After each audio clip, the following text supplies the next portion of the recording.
So recently I sold my 1985 Corvette for $6,500. With my newly founded funds, I prowled Marketplace and Craigslist for some mobile that I find cool. Then I saw this ad for 3 Buicks for $1,800 each.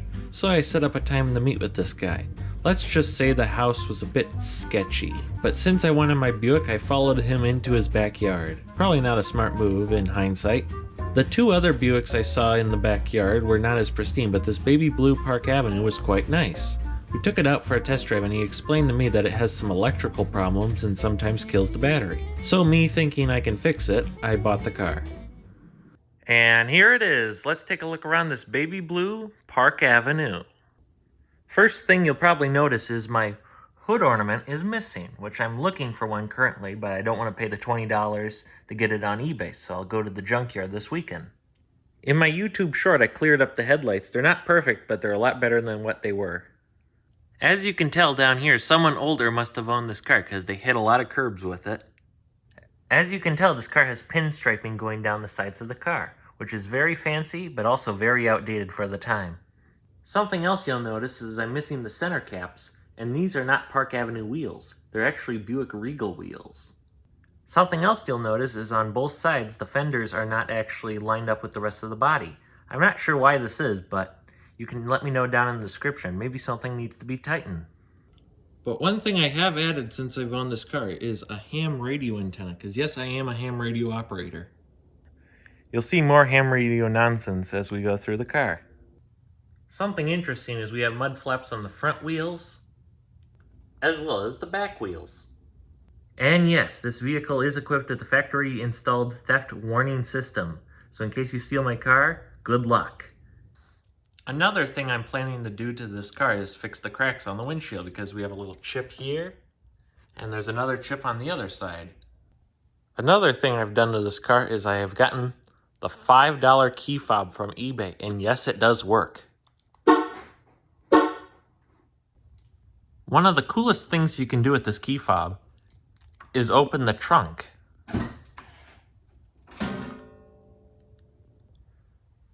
Speaking of the trunk, it's very large and very deep.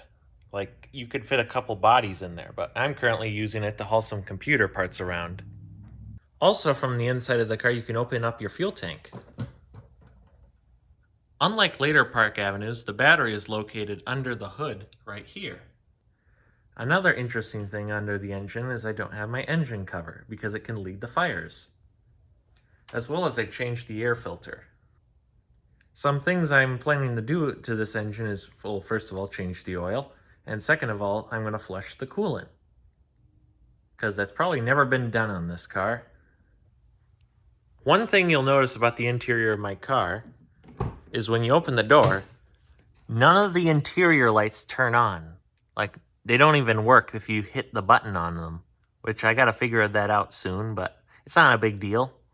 I was told when I got this car it can have some electrical problems sometimes. But as you can tell, at the bottoms of the doors, it's not all rusty, because this is where they're prone to rust, because of this little flap right here. It has moisture and dirt and junk get stuck in here, and then it'll rust it out. Which maybe the rubber down here makes it sound quieter and less squeaky and rattly, but it just holds moisture in it, so it will just rot it out. So I guess there's a trade-off there. And here's the interior of the 1997 Buick Park Avenue. One thing I had to do is replace the driver's side window motor, which when I went to O'Reilly's, they gave me the wrong one. So I returned that, and I just fixed it by just hitting it a bunch with a hammer and lubricating it a bunch. And that made it go up and down very good now. We also have power seats in this car, but I only can use them when I'm not sitting in the seat, because if I'm sitting in the seat, I put too much strain on the motor. So I have to get out of the car and then move my seat around, which is kind of weird, but that's just how it has to be. There's some wear and tear on the driver's side seat with some tears on the seat here, but overall it's a good seat and it's very comfortable still and not all teared up and gross and terrible. One thing I find cool on this car is you can adjust the headrest. Something else interesting is we have Concert Sound 3, which is very fancy. Why I like these, besides having the very reliable 3800 motor, is you have all these options. So you have memory seats, power mirrors, power windows, and a window lockout. But all these Buick Park Avenues that I see, someone always presses the button in too hard and it breaks the clips, and then these lock buttons are just stuck in here. That happened on both sides too. But what I like is it has the Twilight Sentinel, which keeps your lights on even after you turned off the car, as well as we have the Grand Touring suspension. But one problem I have with this car is the electronics. Like the buttons over here, the only one that works is not that one, but the English and the metric. That's the only button that works, and reset, I guess. But gauge info does nothing, fuel info does nothing, the odometer, tripometer does nothing. But the warning lights on this car do work. This one's here because of the catalytic converter.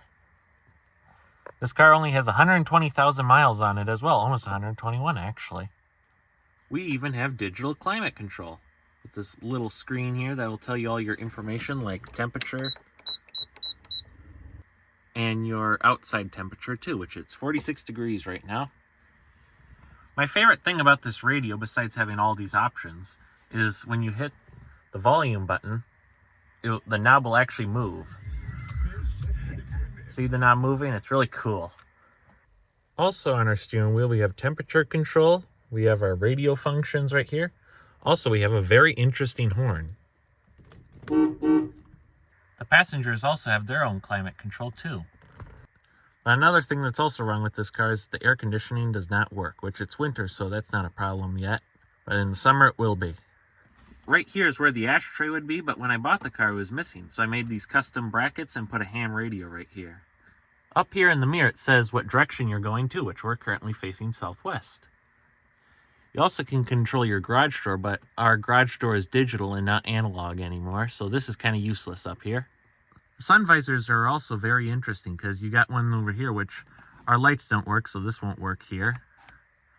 But if you go like this, then you have a little one to block in front of you.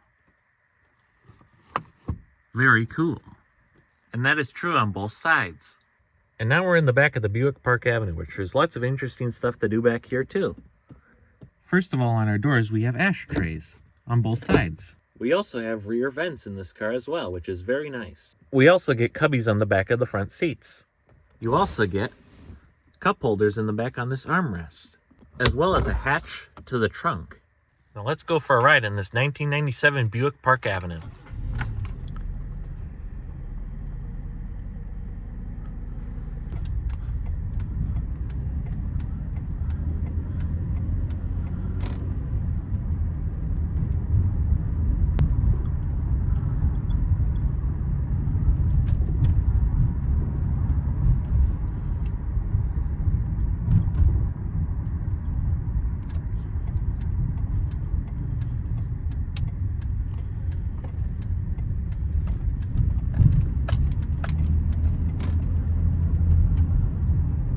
It's a very quiet ride though, but the handling makes it feel like you're driving a boat.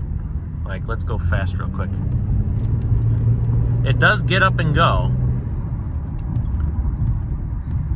And the brakes are quite good on this one at least.